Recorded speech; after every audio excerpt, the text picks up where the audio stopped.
Hi everyone, today I'm going to be doing another video as part of my indie collection files, which are basically videos that highlight indie brands that I like, and today I'll be talking about Makeup Monster's matte liquid lipsticks, as I have quite a lot of them and I'll be doing swatches and talking about how each of them wear and all that sort of stuff. So basically this is a brand that is from the US. They started out on Etsy and then now they've become, a bit more popular and they've got their own website. They do have about 32 shades or more, and they release new shades every now and again. They've just recently released some metallic shades, and they have an amazing selection as well. They've got your more classic shades like your red and your dusty rose, to your crazier shades like greens, purples, greys, all that sort of stuff. So I feel like there's something out there for everyone. The only thing that I guess I could criticize is that they're fairly hard to get a hold of, just because that they're made in small batches. So, I mean, I guess it's a small business. They're not churning it out like in a factory or anything. They're handmade, and so most of the time when you go on the website, a lot of the things are out of stock. Even in Australia, they had it on Lipstick Republic, and you had to pre-order them, and they were saying it's 2 to 5 weeks. In actuality, it took about 2-3 months. So they're not the easiest to get your hands on, but I think that, it's great that they're all handmade.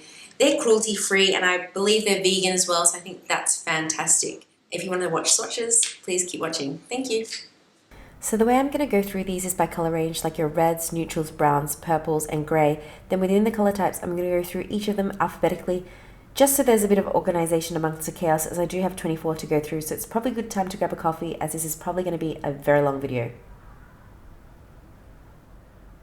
So before I start wreaking havoc on my lips, I'm putting on a moisturizer underneath. This one is called the Lip Conscious Protector, and it's from a brand called 3 that I stumbled across in Japan. It's not a really super heavy duty moisturizer, but it's great for everyday use because it's got an SPF of 35, and I'm going to wipe off the excess before putting on my lips. First shade by Makeup Monsters is called Bite Me, and it's in their classic shade range and described as their truest red. It's basically just a red with a blue or cool undertone. Definitely a statement red, very bright, opaque, and it makes my teeth look whiter, which is great as they're getting yellow with age. So as you can see, pretty smooth application, very pigmented and not streaky. Also, I didn't have to dip the applicator in again to get more pigment, which is always a good thing. And overall, really like this color. I think it's probably flattering on most people and is a staple color for me. So now that it's dried down, I'm just wiping it off with a facial cleansing wipe, which is not oil-based, just to see how easily it wipes off, and it comes off pretty easily. I only left this one on for about 5 minutes, but when I have worn it full day, I haven't found them particularly difficult to get off, unlike some of the other matte liquid lipsticks I have. Next is Brickhaus, and it should have been Blackened Heart if I was to go in alphabetical order, but obviously it was too early and my brain hadn't quite switched on yet. But anyway, it's a very pretty brick red shade, as the name would suggest. So like the previous one, this one goes on beautifully as well. It's pigmented with no streakiness, and again, one coat is enough for me. Now, in terms of cost, I bought these from Lipstick Republic for $29, but you can also get them directly from their website for $15.95 US. And I don't think their international shipping costs are extortionary like Colourpop or anything, which is great. I think it seems like a lot, but I think for 6 ml of product, $29 is not unreasonable. For example, you're getting 3 ml of product in your still liquid lipstick, and that's $35, and then the Kat Von D one has 6.5, and that's $30. So again, this one came off pretty easily for me. I find that the lighter colors and the reds came off pretty easily without an oil-based remover. This one also does leave a stain. So next one is Blackened Heart, and it's a deep red wine shade. It isn't a particularly unique shade, and I think I have quite a few dupes in my collection, but I still think it's a keeper. It's very wearable and just another classic shade. So when I applied this, I did not realize that I had some dry patches on my lips. So when I applied it, it's really emphasized it. So just a tip, make sure you exfoliate and moisturize before applying. Obviously, being lazy to exfoliate, you can see my ugly, dry, flaky bits coming off, but just ignore that. Also, I just applied one coat, although I think I could have done with another around the center of my lips, but I just left it as that for the sake of the swatch video. If I was going out, I'd probably do 2 because it's a tad bit streaky in the center.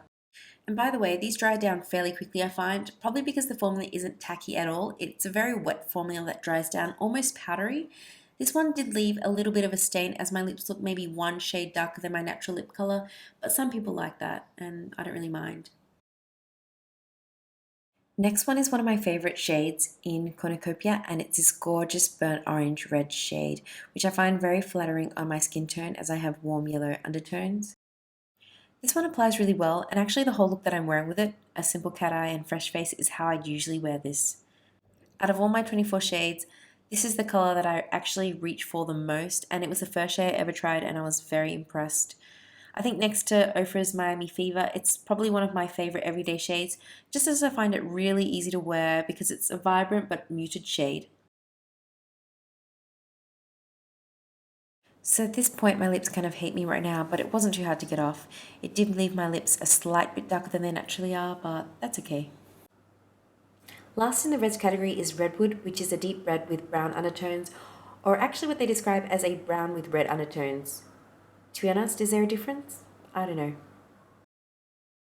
Oh, and did I mention you need to shake it? So sorry if watching myself apply all these lipsticks is getting a bit repetitive, but personally I like to see how each one applies just to test the consistency, and pretty much all the reds I've tried are as opaque as the next and apply evenly with one coat being sufficient. So I think that's really great because then I don't have to worry that, if I'm buying a different shade, I'm going to be disappointed with the formula. Now, I thought I'd talk a little bit about the ingredients while I very slowly apply this lipstick. Obviously, darker colours, you need to put a bit more care and time with the application, unless, you want to look like Miranda Sings, and just go for it. Okay, so first ingredients you've got in the ingredients list is isododecane. Okay, I'm sorry if I'm slaughtering these names because I'm not a chemist or anything. Basically, it's an emollient and helps the product stay soft and spreadable. And I'm just smiling for the camera awkwardly there. Secondly, you've got trimethyloxylicate, another very difficult to pronounce ingredient, which is a silicone and described as a soft skin adhesive. And by the way, this one was pretty easy to get off and stained a little bit. Before I get back into the ingredients, I'm moving on to the nudes, pinks, and rosy shades. First in this category is Hit the Dirt, and it's one of my sister's favourite shades in her collection. This one is described as a twig brown with a slight hint of pink, although they do disclaim that the pink tones are more noticeable on darker skin tones because on me it pulls very brown, and in hindsight, looking at how it applies on my skin, I probably should have categorized this one with the other brown shades I have. In the tube it looks very cool, like a rose brown shade, but from all the photos I've seen of people wearing it, it looks so different on different skin tones, so I think just make a note of that. Personally, I don't think this shade really suits my skin tone and makes my complexion look a little bit dull and tired. I think that might just be because it's a very cool shade and contrasts against my skin in a way that makes me look pale and faded. Now, if you've watched my Create Your Own palette tag, my sister was wearing it in that video and it looks very different on her, and she is a cool toned Asian. Her words, not mine. Also, this one was easy to get off and it doesn't look like it's stained. Next is Raw, and it's a peachy nude shade. I was very hesitant on buying this one because from past experience these shades don't really suit me and are too light, but it looks like I bought it anyway and I thought I'd give it a chance. So back to ingredients while I apply this shade. Third ingredient listed is dimethicone, which is again another type of silicone and acts as a skin protectant and barrier over the skin. Then we have canuba wax, which is a palm wax from the leaves of a palm tree found in Brazil, very exotic. I think this is what also gives the scent of the lipstick because there's no fragrance in it, but canuba wax does have a naturally sweet scent to it. So yeah, I don't know, I think this shade looks a bit strange on me, like it's too similar to my own skin tone, and just for reference, I am a MAC NC25 or a C2 for face and body, and I also wear Koh Gen Do in 143 and Nars Glow in Punjab. At least it was easy to get off and doesn't stain my lips. Next we have Sedona, which seems to be a cult favourite, described as a pinky brown that's never the same on any skin tone. It's interesting to note that because when you look at all the tubes of their lipsticks, some of them do look really similar, but then when you apply them, they do look distinctively different. This one on me looks very pink and feminine. It's very easy to pull off for everyday wear, kind of like a My Lips But Better sort of shade on me. It actually vaguely reminds me of NARS Dolce Vita, which is another favourite everyday lipstick. Okay, back to ingredients. Bear with me, there are 10 on the list, not including the ones in the may contain section, so we are halfway there. Fifth one is silica dimethylsilalate, which is a thickening agent and commonly found in lip products because it provides moisture and long-lasting wear. Then we have magnesium stearate, which is used for its lubricating properties and basically keeps oils and liquids from separating. Like the other neutral shades, this one was very easy to get off and didn't stain on me. So at this point my lips were getting quite dehydrated, which at this point I pretty much expected it, so I switched to my trusty Dermese sensitive skin ointment, which I tend to use in winter when I get a bit of eczema because it's a super heavy duty occlusive moisturizer. Fourth shade in this category is Victorian Velvet, which I would describe as a rosewood shade. Makeup Monsters describes this as a mid-tone chocolate red velvet, which I think is just a fancy way of saying the same thing. In the tube, it does look like a warmer and darker version of Sedona. It's quite a pretty shade, and it's easy to wear and easy to apply, and it's also very opaque. So here's what it looks like. Sorry about the blurriness. Overall, I find these quite a nice and safe shade, and also a good thing about these nude and pink rosy shades is they're really easy to get off. Last one is Vintage Avenue, which looks similar to Sedona and Victorian Velvet in their tube. They do look quite different on the lips though, and different swatched. Vintage Velvet is much cooler than Victorian Velvet, slightly darker than Sedona, and has a mauve undertone to it. It is described as a plum mauve. So as a side note, when I was talking about the ingredients, someone actually asked me if I'm talking about the ingredients of one lipstick or multiple. I thought they all had the same formula, but when I looked at the ingredients on the old green packaging, I realized that they are different from the newer one. So I am talking about the newer formula and not the old one, and there are some slight differences. For example, the new formula no longer contains castor seed oil and sorbiton olivate, which are both emulsifiers, and also the new formula doesn't have cyclopentasiloxane, which is a silicone. Now, for 24, I have 4 of the old formula, and I honestly can't tell the difference between the new and the old. So moving on to the browns, really channeling the 90s here. First one is Deja Brew, which I wore on my travel makeup essentials video with my sister, and it's a very deep brown shade. I never thought I'd own a shade like this, but never say never. This one applies so easily, it glides on, it's opaque, and in some ways it kind of looks like I'm smeared chocolate on my lips. And as always with deep shades like this, you sort of have to be a bit of a perfectionist when it comes to application. You can't really slap it on like you could with the lighter shades, so it does have its drawbacks. So yeah, it seems like this color is really coming back in trend because of the 90s revival, and I like it. Also just note that this one does stain when you take it off. So I'm quickly going to hop, skip and jump back to ingredients. Next one listed is phenoxyethanol, which is a preservative, which basically means it fights bacteria so the product can keep for longer. So the period after opening, which is the open jar sign on the bottom of each lipstick, is 12 months, meaning it can be used for 12 months after you've opened it. Also, fun fact, it's one of the few preservatives that doesn't release formaldehyde. Next brown is one of my favorites. Just Add Marshmallows, and I think the name sums it up. You kind of get that image of sipping hot cocoa on a chilly winter's night, and it is a gorgeous warm cocoa brown shade. If you want to try a non-scary brown shade that's not too intense and bold, I think this could be the one for you. So I just wanted to talk about the last few ingredients on the list. You've got caprylyl glycol, which is a humectant, meaning it retains moisture and is a skin conditioning agent, and it's also antimicrobial. Then you've got potassium sorbate, which is another preservative and inhibits specifically the growth of mold, fungi, and yeast. And lastly, there's hexylene glycol, which is another preservative and solvent and also used to create a thinner and more spreadable product. Just be wary that this ingredient can be irritating to some skin types. Luckily on me, it's not, but it's just good to note that if you are buying any kind of product that you're putting on your skin, it's always good to patch test or start up by buying one before you go ahead and buy, like 32 of them. Last in the brown category is Terracotta, which is a warm orange brown and another favorite because I feel like it's got the right balance of orange and brown, and I find it's quite flattering on my own skin tone. Like the other browns, this one again applies evenly and is opaque and very pigmented. Of all the categories, I found that the browns and the nudes and pink shades were the most consistent in terms of how well they apply. And they were the easiest to get off. So yes, this is in my top 5 next to Just Add Marshmallows and Cornucopia. Can you tell that I like orangey warm shades? Now rather than make you watch me take off my lipstick in silence, I'm just going to say that we are about to move into the more interesting shades. Purples and one shocking pink that didn't really fit into any other category. First colour does not want to cooperate with me. This one is called Cyclone, which is a blue-based purple. Also, if you notice, it doesn't have all those stars and moon symbols on the lid of the applicator, which I believe means it's formulated with the old formula. Now, in terms of how it applies, I found that the purples were probably the worst performers. That's not to say they're awful, they just weren't as good as the other shades, mainly because if you notice, they aren't as pigmented and you do need 2 coats to make sure that none of your natural nip is peeking through. They do, however, layer beautifully and still feel fairly comfortable on the lips. Also, I know it's taken me 13 lipsticks to get to this point, but I also do want to point out that the doe foot applicator is fairly stiff, unlike your Dose of Colour matte liquid lipstick or your Stila one. It's also relatively shorter, which means it picks up less product. So far you've seen that most of these lipsticks I haven't had to go back into the tube for more product. However, I think it all depends on how much your applicator picks up and also obviously the size of your lips. If you have a larger surface area to cover, aka large luscious lips, chances are you're going to have to redip. So whether or not you like the applicator is going to boil down to personal preferences.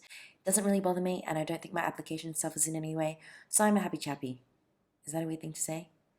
Seriously, if you are still listening to me after all this time, well done you. Okay, so moving on to this random magenta color amongst the purples. This one is called Hook, Line and Sinker, and what they describe as an indulgent deep berry red. So I probably should have included this in the reds, but oh well. This one surprised me. I don't think I have anything like this shade in my vast collection of lipsticks, mainly because I try and steer away from Barbie shades, but I think this one actually looks okay. No? Now I just have to think of an occasion where I can wear it out to, much like the rest of these crazy shades. I have a conservative office job, so I probably won't get a chance to use these that often, but they are very fun colours. So I might just have to wear them out to get groceries or something. I mean, why not? By the way, sorry if you're getting sick of me staring into the camera creepily, but I just can't do those cutesy faces. In terms of getting it off, it was a bit of a bitch, but it did come off eventually, and it does leave a little bit of a stain, so make note. Next is Maroon Masquerade, which is a very vampy, deep maroon grape shade. It looks very dark on camera, but I think it also has to do with the fact that I was probably shooting pretty late into the afternoon. So I do like this one. It's a very fierce and dramatic lip shade. It's not a particularly unique shade, but I think it'd probably suit most skin tones. You know, it's one of those shades that you sort of see in every lipstick brand, really. The only thing with this one is it did need 2 coats. As you can see, it's a little bit patchy, but there was no issues with layering. So on my skin tone, the maroon red shows up a lot more than the purples, and that just has to do with my natural lip color. It's interesting to see how these shades look on different people from the photos on Instagram and social media that I've seen, and also comparing it to the images on the official website, which in my opinion, this one looks vastly different. Next we have Nefarious, which is a vibrant purple shade. It's another one of those shades that I have no idea where I'm going to wear to, because I'll be honest, it is out of my comfort zone. I feel like this year I've pushed a few boundaries, and I think the more into makeup you get, you do start experimenting with colors you never would have dreamed of having tried, so I definitely will give this a shot. I know some people do double these up as eyeliners, and I have done that with some of my lipsticks before, but just note that not all pigments and dyes are necessarily safe for using around the eyes, and everyone's skin is different, so just be aware and try and do your research, and that's all I can say about that. So in summary, pretty color, probably not going to wear it that much, and easy to get off. Last purple is in the name of Tyranny, interesting name, and it is described as a royal purple shade. I'm seriously starting to wonder why I bought all these really bold shades that are really out of my character, but I am determined to wear them somehow. I think I justified buying them by saying that they're fairly unique shades. You don't see them that often, not in the mainstream market anyway, but I feel like these days nothing is really that unique anymore, and wearing a very colorful lipsticks is starting to get normalized. I mean, not in my industry, the very monotoned world of banking, but definitely on social media, and brands like Beauty Bakery, Colored Rain, they all offer a wide range of colorful lipsticks. So this brand is definitely not the only one that does that. By the way, while I was rambling, I did want to point out that this one needed 2 coats as well. And yeah, very pretty, pretty purple. And it was a bit of a pain to get off. First world problems. Okay, so we're moving on to the greens category, which have some very interesting shades. First one is Backlash, and it definitely reminds me of those green mint M&Ms. I think they sort of come up for Christmas or special occasions, or maybe it was in America that I had them.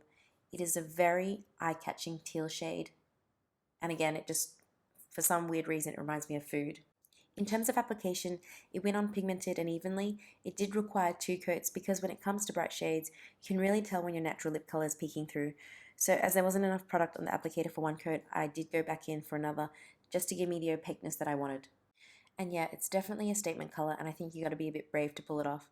I remember when I first got this, I asked my mum if I could put some lipstick on her without telling her what shade it was, and when she saw it, she was absolutely horrified. So green lipstick, it's not for the meek. It's probably also not for sensible people either. Next one is called Jealousy, and is described as a teal-based forest green, but it definitely leans more towards green than blue compared to Backlash. I really like this color. It's very different, and I don't have any dupes for it, mainly because I think I only have about 4 green lipsticks in my collection, 3 of which are by Makeup Monsters. I feel like perhaps these green shades would be perfect for St. Patrick's Day or Christmas, besides wearing to the shops. In terms of application, similarly to the previous one, it is very saturated, but I did have to use 2 coats, not because it was streaky, but it is a very small doe foot applicator, and you need to make sure you get the whole lip so that none of my pink lip shows through. Here's what it looks like on my skin tone. And as like all the greens, they're a pain in the ass to get off and they make your lips look a bit sick after you remove them. But you know, that's the price of prettiness. Last green is Juniper, named after the coniferous plant, and it's really the perfect name for this color because it is exactly what it is, which is a juniper green. This was the shade that I was wearing in the intro to this video, and it's one of my favorites. In my opinion, it's one of the most wearable green shades that I've come across. I guess the term wearable is relative, but as someone who does not wear green on a regular basis, this one seems less wild and just a little bit more conservative. Also, I read on Makeup Monster's Instagram that they are updating their doe foot applicator, which awesome. Kind of wish I had waited for that. But anyway, they are apparently going to be a higher grade plastic and the applicator will have a softer diamond tip, which I think is great because it's going to make getting a precise line a lot easier. Also, they are apparently going to bring out some new shades. My guess is they're going to be metallic because it just seems like it's a thing now. Like 80s trends are coming back. By the way, in case you're wondering, I'm wearing House of Lashes falsies in Pixie Luxe, which are one of my favorite falsies because they look really fluttery and romantic, and they also cover my eyelid wrinkles. So congratulations, you made it to the last category, which are the grey and cooler shades. First up is Dusk, which is a blue-based grey. Wasn't sure if this grey was going to suit me, but it looked like such a pretty color that I did want to give it a go, and again, I don't have anything in my collection that looks like this. Now this one did seem a bit thinner in consistency, which you'll notice when I apply it to my bottom lip, so I did do 2 coats with this one to get it to the right opaqueness. Now on its own, I think this color looks kind of odd on my skin tone, but I imagine it working really well with an ombre lip and using this lighter color to give a darker shade some light and depth. For example, pairing it with Heavy Artillery, which is a dark gray shade, which I'll talk about next, and then adding Dusk to the center of the lips and then blending it out. This one was a cinch to get off and didn't stain my lips. So this one is Heavy Artillery, which is a shade I mentioned briefly before, and it's a dark slate grey shade and is also blue-based. I know I'm sounding like a broken record, but this one applied evenly and pigmented. I didn't get enough product on the applicator, so I did re-dip just to make sure that it was opaque enough, and I was very pleasantly surprised with the lip color. It's a nice alternative to black, although if you wear it at night, it probably looks like black anyway. But I really like this color. I think it's a very pretty grey shade. Who would have thought? It seems like the greys are pretty easy to get off and they don't really stain your lips. So this is the last grey and the last lipstick I'll be talking about. We finally made it, 4 weeks of editing later. This one is Wolfsbane, which is described as a chocolate lavender, which pulls more lavender on tanned and darker skin tones. It really reminds me of Kapow from Colourpop, and for that reason I really like it, but I do prefer this formula a whole lot better. It's just more comfortable and long-lasting on me. I would also say this one is slightly darker than Kapow as well. So yeah, here's my awkward smiley face for the last time. It's kind of a low budget thing, so I can't really afford models, just my own lips. And yeah, here's a clip of me wiping off the lipstick for the last time, which is a really great feeling on my lips. I'm not going to do an outro, so I just want to say thank you so much for watching, and I'll see you next time.